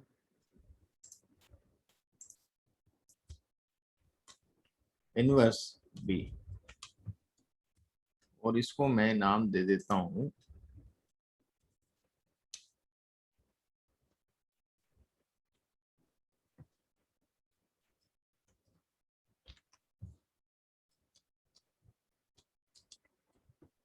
और मैं आपको बी इनवर्स दिखाता हूं। ये मेरा बी इनवर्स मैट्रिक्स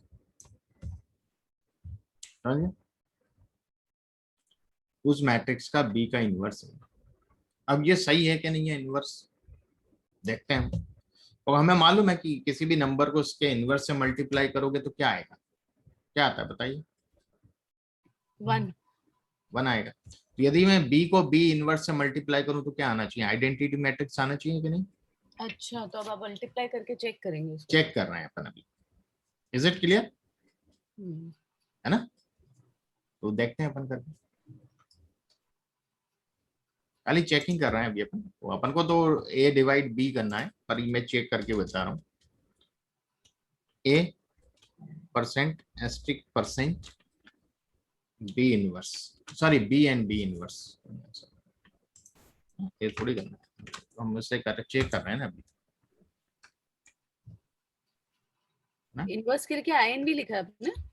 ये है फंक्शन, तो ये है वो, मैंने इसके में तो कुछ भी लिख सकता हूँ मैं यहाँ, और ये तो ऑब्जेक्ट नेम है। Is it clear?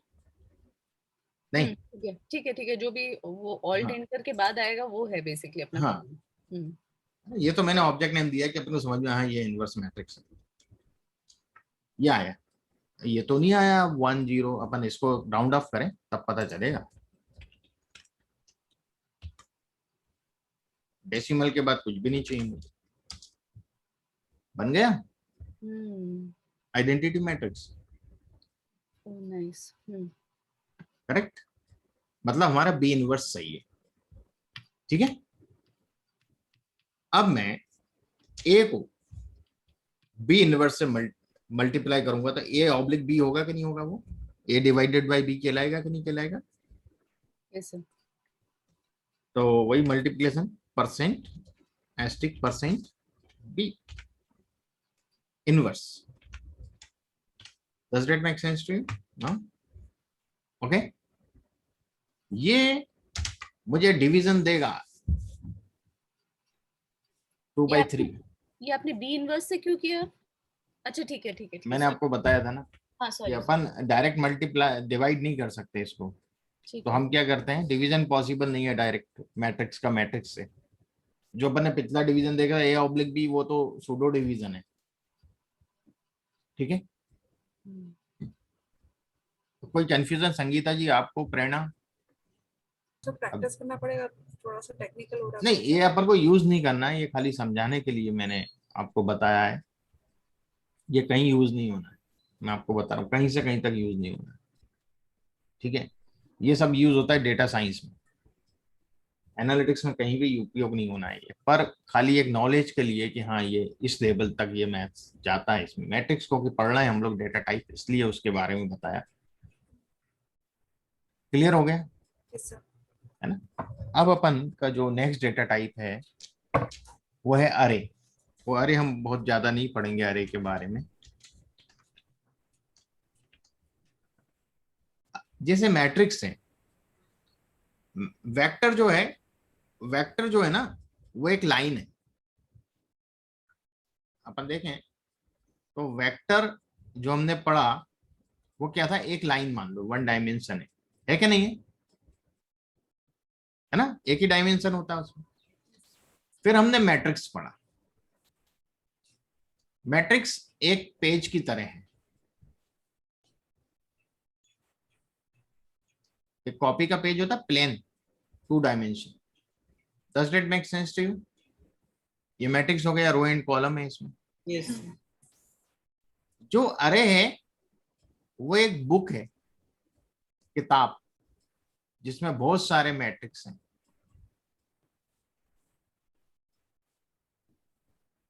Is it clear now? बहुत सारे पेज है ना अंदर, ये एक पेज है, इसमें बहुत सारे पेज है, हर पेज एक मैट्रिक्स है। समझ में आ गया कि नहीं? Any doubt? हाँ जी। एंड वेक्टर का एरे से क्या रिलेशनशिप है? नहीं, वेक्टर तो 1 डायमेंशन है खाली, ये 2 डायमेंशन है, रो एंड कॉलम। ये 3 डायमेंशन, मल्टी डायमेंशन है ना, कि इसमें एक अरे में बहुत सारे मैट्रिक्स होते हैं, और हर मैट्रिक्स में जो वेक्टर जो होता है ना, वेक्टर हम लोग यूज करते हैं मैट्रिक्स बनाने के लिए। हम उसको बाय रो ले लेते हैं, कभी बाय कॉलम भी, डिफॉल्ट में बाय कॉलम अरेंज करता है वो वेक्टर को, मैट्रिक्स जब बनाता है। क्लियर? आपने ये जो लिया है वेक्टर मैट्रिक्स बनाने के लिए,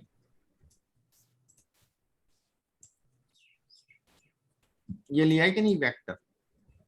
सी जो कंबाइंड लिखा हुआ है इसमें बी में, ये वेक्टर है। वेक्टर का अरेंजमेंट रो और कॉलम में होता है। Is it clear? बाय रो हो सकता है, बाय कॉलम भी हो सकता है। यहां तक समझ में आए?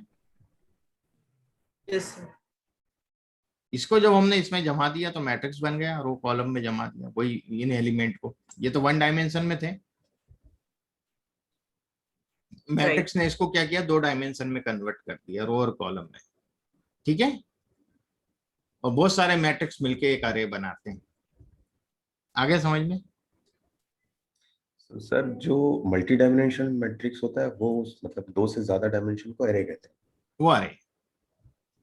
ठीक है और ना? लिस्ट क्या है? लिस्ट इज जस्ट लिस्ट में तो डिफरेंट तरह के डेटा टाइप रख सकते हैं। लिस्ट में आप बहुत सारे मैट्रिक्स भी रख बहुत सकते सारे हैं, मैट्रिक्स बहुत सारे, एक मैट्रिक्स, एक डेटा फ्रेम, एक वेक्टर, अंदर लिस्ट के अंदर लिस्ट, लिस्ट के अंदर डेटा फ्रेम, सब कुछ भर सकते हैं लिस्ट में। और डेटा फ्रेम अभी आया नहीं है, बट डेटा फ्रेम इसके और बाद मैट्रिक्स में क्या डिफरेंस है? मैं बताऊंगा इसमें, वही एक बहुत इंपॉर्टेंट चीज है। अभी आ रहे हैं अपन डेटा फ्रेम पे। ठीक है, पहले अरे समझ लें। अरे में ज्यादा नहीं जाएंगे अपन इंटर में। अरे खाली कैसे दिखती है ये बताऊंगा, उसके ऑपरेशन से हमें कोई मतलब नहीं। अरे के अरे में हमें एलिमेंट एक्सेस करने से कोई मतलब नहीं अभी, क्योंकि हमें वो यूज ही नहीं होना। वो स्क्रिप्ट में सब दिया हुआ है मैंने, आपको प्रैक्टिस करना हो आप करके देख लेना। हम खाली अरे को कैसे बनाते हैं ये देखेंगे। तो मैं एक अरे बना रहा हूं, देखिएगा। फंक्शन अरे ही है, मतलब ये आर की सबसे बड़ी खासियत है। जो कर रहे हो वही लिखना है आपको। आपको अलग से सिंटेक्स दिमाग में नहीं रखना, अरे के लिए क्या लेंगे, अरे के लिए अरे लिखना है यार, खत्म मामला। ठीक है, अब मैं इसमें 5 to मैं डायमेंशन लेता हूँ 2/3 की के मैट्रिक्स बनाता हूँ। 2/3 यानी 6 हुए, और 3 मैट्रिक्स बनाता हूँ तो 18 एलिमेंट होंगे। तो 5 + 8 23 22 एलिमेंट, मतलब ये मेरे 18 एलिमेंट हो गए। और मेरा जो डायमेंशन है लेंथ इसका, वो मुझे देना पड़ता है इसमें, और वो मुझे देना पड़ता है वेक्टर के रूप में, कि मेरे 2 रो रहेंगी, 3 कॉलम रहेंगे, और 3 मैट्रिक्स होंगे इस अरे में। बात समझ में आ रहा है आपको? बिल्कुल भी नहीं सर। देखिए मैंने 18 एलिमेंट लिए हैं, मैं आपको बता देता हूँ। 18 एलिमेंट है टोटल, ठीक है। मैं 2/3 के 2/3 के 3 मैट्रिक्स बनाना, 3 पन्ने बनाने वाला हूं, 3 पेज। व्हाट इट, ये किताब है, इस किताब में 3 पेज की किताब बना रहा हूं। सर यहाँ पे समझ में कैसे आएगा कि पहले कि मीन्स हाउ कि नहीं, मेरे ये सी वाला सेक्शन समझना है मुझे।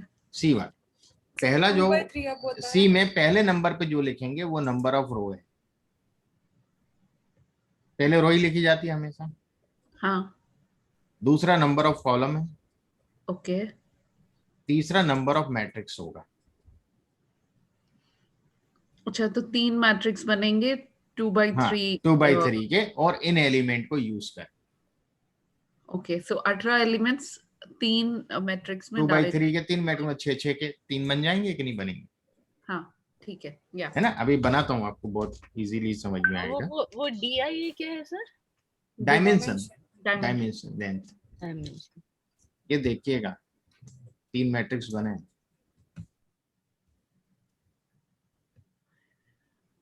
बन गए।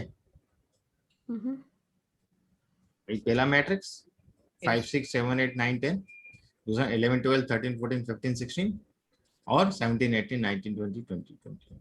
3 मैट्रिक्स बने, एक अरे।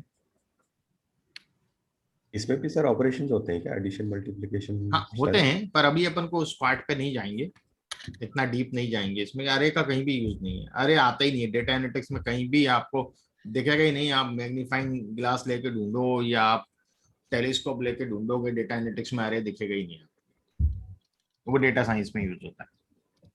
मैट्रिक्स तो थोड़ा बहुत कई जगह आउटपुट हमें मैट्रिक्स में मिलता है डेटा एनालिटिक्स में, इसलिए मैंने मैट्रिक्स आपको समझाया। अरे तो खाली दिखाने के लिए अरे होता क्या है, बाकी मैंने स्क्रिप्ट में दिया है, एलिमेंट कैसे एक्सेस करेंगे क्या करेंगे वो स्क्रिप्ट में है ना, जो आपको स्क्रिप्ट दिया हुआ है ना, शेयर किया हुआ है उसमें। यहां तक क्लियर हो गया कि नहीं हुआ? हाँ सर क्लियर है। अरे समझ में आ गया ना, अरे क्या होता है, बस यही समझना है, बाकी अपन को डीप में नहीं जाना है, ठीक है। ओके, अब अपन बात करते हैं, आगे बढ़ते हैं।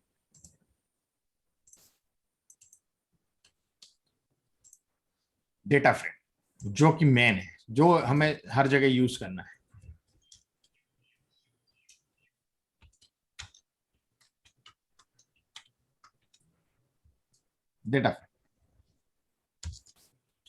डेटा फ्रेम 2 डायमेंशनल ऑब्जेक्ट है ना, जैसे मैट्रिक्स 2 डायमेंशनल है।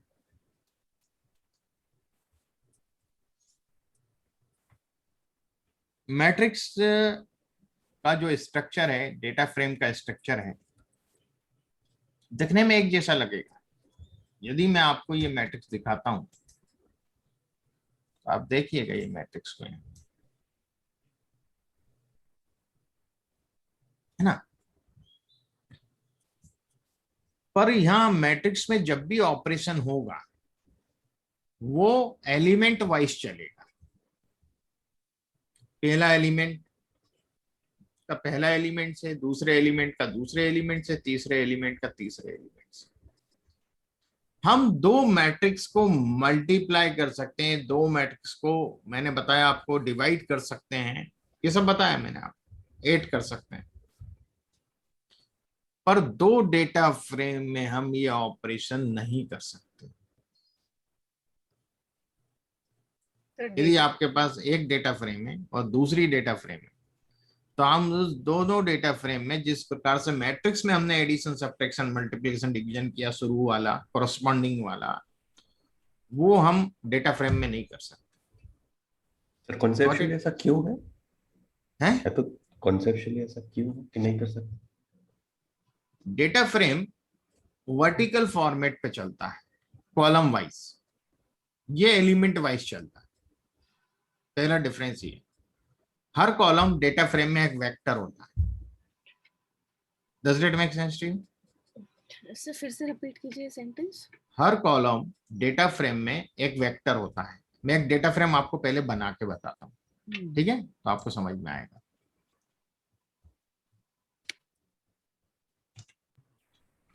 डीएफ नाम दे रहा हूं, फंक्शन है डेटा डॉट फ्रेम। ये जैसे मैट्रिक्स का मैट्रिक्स लिखते थे, अरे का अरे लिखते थे, डेटा फ्रेम का डेटा डॉट फ्रेम लिखते हैं। और इसमें मैं पहला जो कॉलम है वो V1 के नाम से बना देता हूं, है ना। तो मैं इधर कुछ नाम लिख रहा हूं पहले कॉलम में।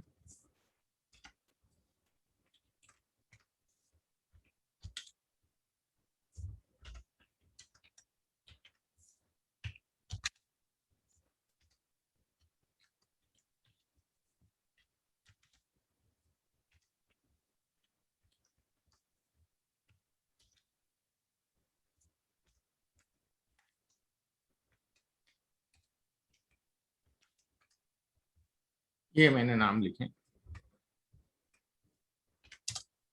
दूसरा कॉलम बना रहा हूं V2 के नाम से।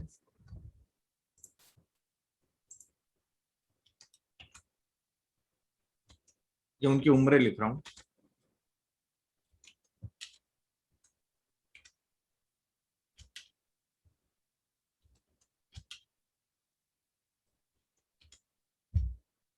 ठीक है, एक और कॉलम बना देता हूं।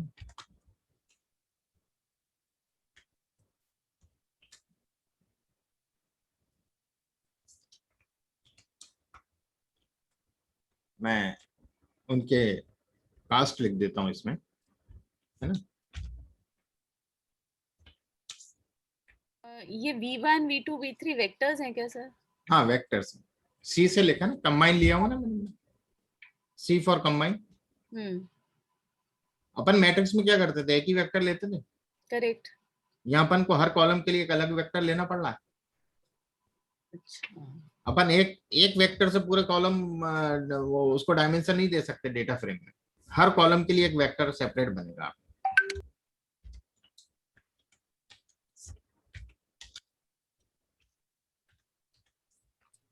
अरे साथ में हम लोग भी करते जाए।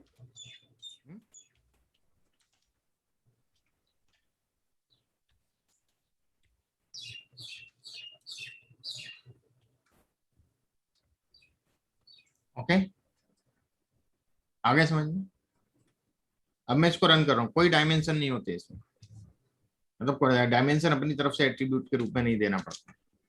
मैं आपको डीएफ दिखाता हूँ, पहले तो प्रिंट भी करता हूँ और वहां व्यू भी करवाऊंगा, देखिएगा।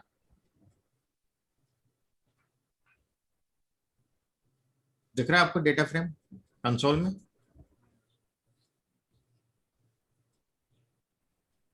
और मैं इसको यहाँ व्यू करवाता हूँ, देखिए।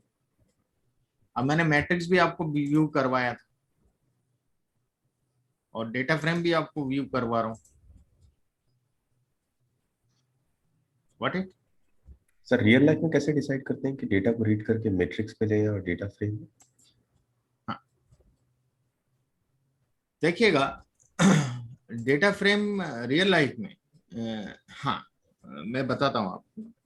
जो भी हमारा डेटा सेट होता है वो हमेशा रीड किया जाता है डेटा फ्रेम फॉर्मेट में, क्योंकि आप जो भी एक्टिविटी करोगे कॉलम टू कॉलम करोगे, कोरस्पॉन्डिंग करोगे आप। ये कॉलम पूरा एक ऑब्जर्वेशन को रिप्रेजेंट करेगा कि नहीं करेगा? First column, first row sorry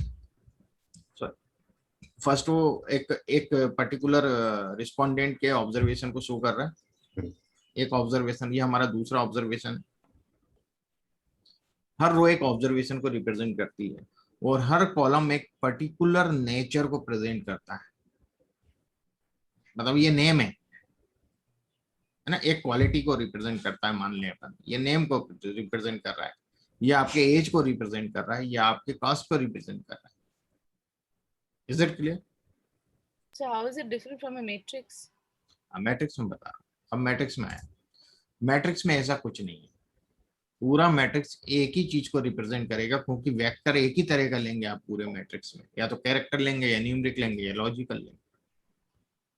हम तो आप वो कॉलम वाइज नहीं डिसाइड कर सकते ये कॉलम किसको रिप्रेजेंट कर रहा है, ये किसको रिप्रेजेंट कर रहा है, ये किसको रिप्रेजेंट कर रहा है, वो चीज गायब हो गई यहाँ से। ठीक है। पहली चीज। दूसरी चीज, मैट्रिक्स जो है एक ही वेक्टर से बनता है। अपन ने देखा ना मैट्रिक्स जब भी बनाए तो सी एक ही लिया ना अपन ने, यहाँ तो अपन ने 3 लिए, V1 V2 V3, और उसको हम कुछ भी चेंज कर सकते हैं डायमेंशन मैट्रिक्स का। मान लीजिए आपके 9 है तो 9 में तो 3/3 बना, यदि 6 होता तो 1/9 भी तो बन सकता है, 2/9 भी, 1/9 और 9/1 भी बन सकता है, मैट्रिक्स बन सकता है कि नहीं? यदि 6 एलिमेंट है तो 1/6, 6/1, 2/3, 3/2 यस। ऐसे बन सकते हैं। तो पर डेटा फ्रेम में ऐसा नहीं होता। डेटा फ्रेम में हर वेक्टर के नंबर ऑफ एलिमेंट सेम होने चाहिए। यदि मैं एक भी एलिमेंट कम ज्यादा कर दूंगा डेटा फ्रेम क्रिएट ही नहीं होगी।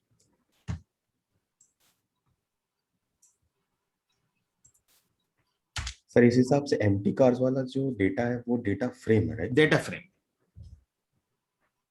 हम जो भी एनालिसिस के लिए उठाते हैं वो हमें डेटा फ्रेम फॉर्मेट में मिलेगा। हमें CSV फाइल हो, एक्सेल फाइल हो, MySQL हो, जहां से भी डेटा लोगे वो डेटा फ्रेम होगी। क्लियर? ओके, तो हमने वो जो फंक्शन लगाया था पेस्ट वाला मैट्रिक्स में, जब हम हाँ। कैरेक्टर्स और वो, तो वो बेसिकली जस्ट थियोरेटिकल था, हम लोग प्रैक्टिकली वो यूज नहीं करते मैट्रिक्स में। हाँ, मैट्रिक्स में यूज नहीं करते हैं, डेटा फ्रेम में यूज करते हैं। ओके। देखिएगा ये नहीं बना रहा ना, एक एलिमेंट मैंने कम कर दिया, मना कर दिया ना उसने। देखिए नीचे एरर दे रहा है, ठीक है ना। मैं वापस उसको रख के और ये डेटा फ्रेम बनाता हूँ। ये डेटा फ्रेम है मेरा। अब मैं इसमें पेस्ट फंक्शन यूज करता हूँ, एक और नया कॉलम बना रहा हूँ इस डेटा फ्रेम में। देखिएगा नया कॉलम में दे रहा हूँ, V4 दे देता हूँ मान लीजिए अभी वही। और वो कॉलम कैसे बनेगा, वो कॉलम पिछले कुछ कॉलम का उपयोग करके बनेगा। तो मैं उपयोग कर रहा हूँ V1 और V3 को पेस्ट करके, कि हरीश ST है, रमेश OBC है, वो साथ में लिखा हुआ दिखे मुझे। ठीक है, पेस्ट ले रहा हूं मैं, और पेस्ट में मैं V1 ले रहा हूं, कॉमा V3 ले रहा हूं, और सेपरेटर दे रहा हूं हाइफन।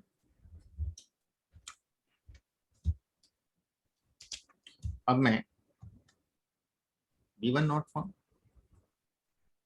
ओ नहीं मिलेगा, DF नहीं लिखा, उसको क्या पता कहाँ है V1 है कहाँ, उसको पता ही नहीं है ना, DF में V1 है। ये हो गया। अब मैं आपको बताता हूँ वही डेटा फ्रेम। देखिएगा V4 दिखा आपको,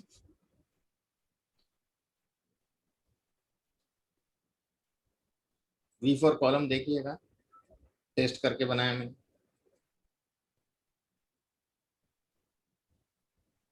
एनी डाउट? सही, ठीक है। ऐसे नए नए कॉलम्स हम बना सकते हैं डेटा के ऊपर कैलकुलेट हाँ, करके। अपन वहां नहीं कर सकते, मैट्रिक्स में आप नया कुछ नहीं कर सकते। कर सकते हैं आप ऐड कर सकते हैं कोई कॉलम, मैट्रिक्स में नहीं कर सकते आप। 2/3 का तो 2/3 का ही रहेगा वो, है ना। आप रो भी नहीं बढ़ा सकते, कॉलम भी नहीं बढ़ा सकते, पर आप डेटा फ्रेम में रो भी बढ़ा सकते हो, कॉलम भी बढ़ा सकते हो। सर रो वाला एक करके दिखाइए ना।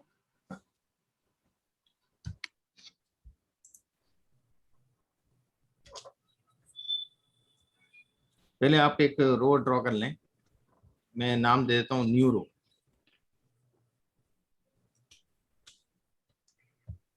और रो एक वेक्टर रहेगी। रो में थोड़ा सा दिक्कत ये होगा, मैं बताऊंगा आगे चल के क्या आएगा उसमें प्रॉब्लम। पहला एलिमेंट क्या है, नेम है। मैं यहाँ लिख देता हूँ पहला नाम कविता। दूसरा एलिमेंट एज है ना, एज में लिख देता हूँ 45। और तीसरा एलिमेंट मेरा जो है वो SC ST OBC है, तो मैं लिख देता हूँ SC। पर चौथा कॉलम और है वहां, अभी मैंने बना लिया नया, है ना। तो वो कविता -SC लिखना पड़ेगा। तो मैं चौथे को ना लेकर के पहले मैं इसको दोबारा रन करता हूँ, तो मुझे अब 3 ही कॉलम दिखेंगे। और ये 3 मैंने रख दिए हैं न्यू रो में, तो तो न्यू रो तो अभी इंडिपेंडेंट वेक्टर बनेगा, न्यू अंडर रो के नाम से नया वेक्टर है ना। अब इस वेक्टर को मैं वहां पे एड ऑन करूंगा, मर्ज करूंगा, तो डीएफ में ही मर्ज कर रहा हूं, और रो बाइंड आर बाइंड, क्या लिखूंगा मैं, आर बाइंड। आर बाइंड में एक जो पुरानी डीएफ है उसमें एक रो ऐड कर रहा हूं जिसका नाम है न्यू रो। समझ में आ रहा है आपको? क्लियर? सिर्फ 3 वाला कैसे ऐड हो जाएगा? 3 में कॉमा करके तीसरा रो है ना, रो में तो 3 ही हुआ है। अच्छा नहीं, हमने तो कॉलम्स 4 रो कर दिया ना अब। नहीं, कॉलम पर 3 ले लिए ना, दोबारा रन कर दिया मैंने डीएफ को। अच्छा अच्छा मैंने ये वाला 4 वाला रन नहीं किया। Is it clear? ये मैंने प्रिंट भी करके दिखाया ना नीचे डीएफ, देखिए ना 3 कॉलम। ओके। तो अब ये जो रो है नई रो, उसमें बाइंड हो जाएगी, रूपेश के नीचे कविता आ जाएगा, 45 इधर आ जाएगा और एससी आ जाएगा। क्लियर? ऐसा कैसा नीचे बाइंड हो जाएगा 6 नंबर न्यू रो के नाम से। अब देखिएगा, मैं एक चीज बताऊंगा आपको, पहले मैं आपको स्ट्रक्चर दिखाता हूं डीएफ का, क्या डिफरेंस आता है। क्या है, पहला कैरेक्टर है, दूसरा न्यूमरिक है और तीसरा कैरेक्टर। समझ में आ रहा है आपको इसमें? है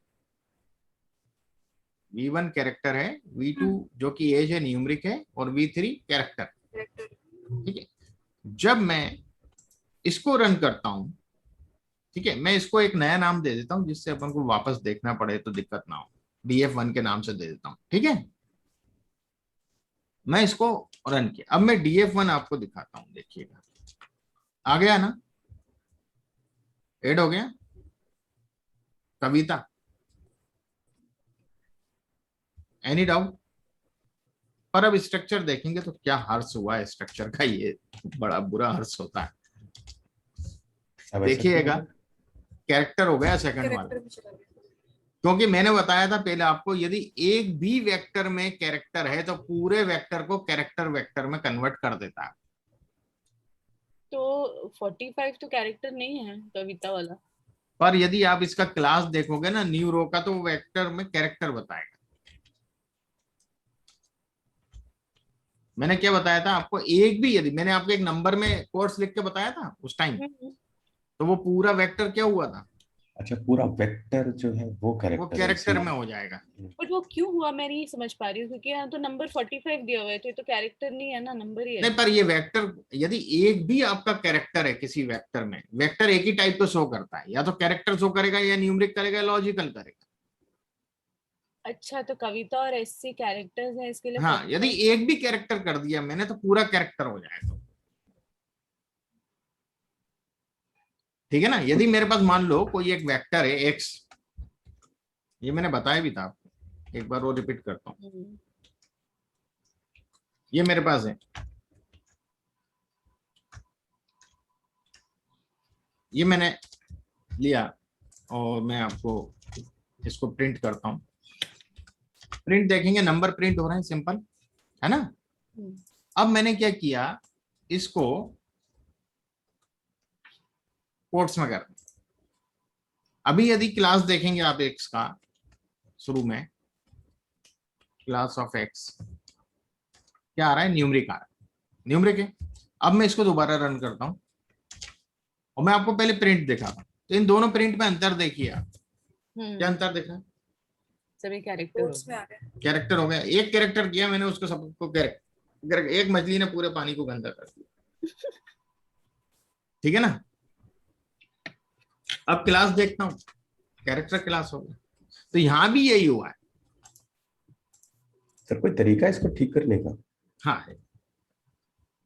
तो इसने क्या किया, जब मैंने डेटा फ्रेम बनाई तो डेटा फ्रेम में जो न्यूमरिक था उसने उसको भी कैरेक्टर कर दिया, उसको भी मलिन कर दिया। लो भाई कैरेक्टर हो जाओ तुम भी। अब इसका एक ही तरीका है कि मैं या तो लूप लगाते हैं हम लोग, यहाँ लूप की जरूरत नहीं है, या अप्लाई फंक्शन यूज करते हैं, वो जो अपन पढ़ेंगे तब बताऊंगा। सबसे जो कन्वेंशनल अप्रोच है 1/1 वाली DF1 $V2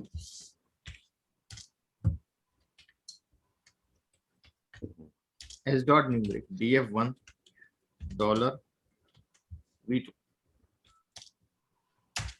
अब मैं स्ट्रक्चर दिखाता हूँ, हो गया।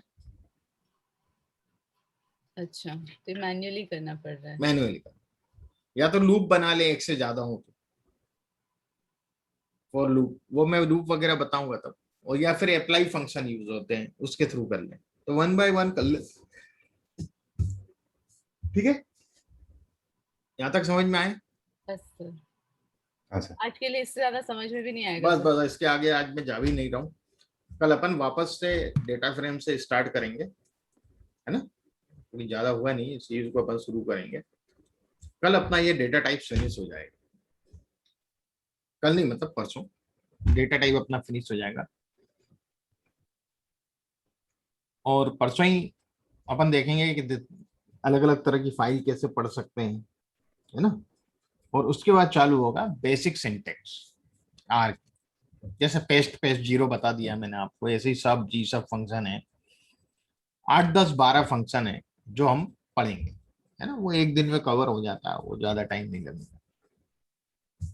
बेसिक सिंटेक्स हो जाएंगे, फिर इसके बाद हमारे एनालिसिस पार्ट चालू होंगे।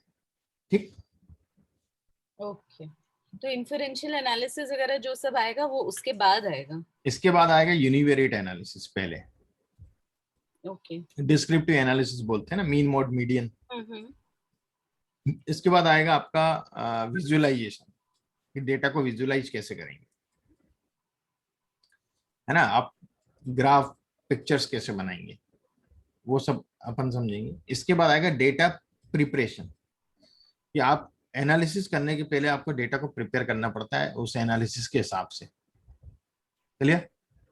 तो डेटा मैनिपुलेशन जिसको बोलते हैं, तो हम डेटा प्रिपरेशन कैसे करेंगे, प्री प्रोसेसिंग ऑफ डेटा, है ना। उसके बाद आएगा इन्फरेंशियल एनालिसिस। क्लियर?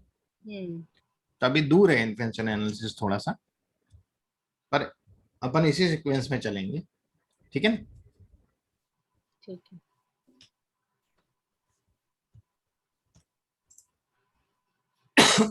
हाँ जी, अभिलाष जी कैसा रहा आज का सेशन, समझ में आया आपको? हाँ सर, अब प्रैक्टिस करना पड़ेगा। हाँ, और फनेंद्र आपको आया समझ में? Yes sir. इधर अभिषेक जी को?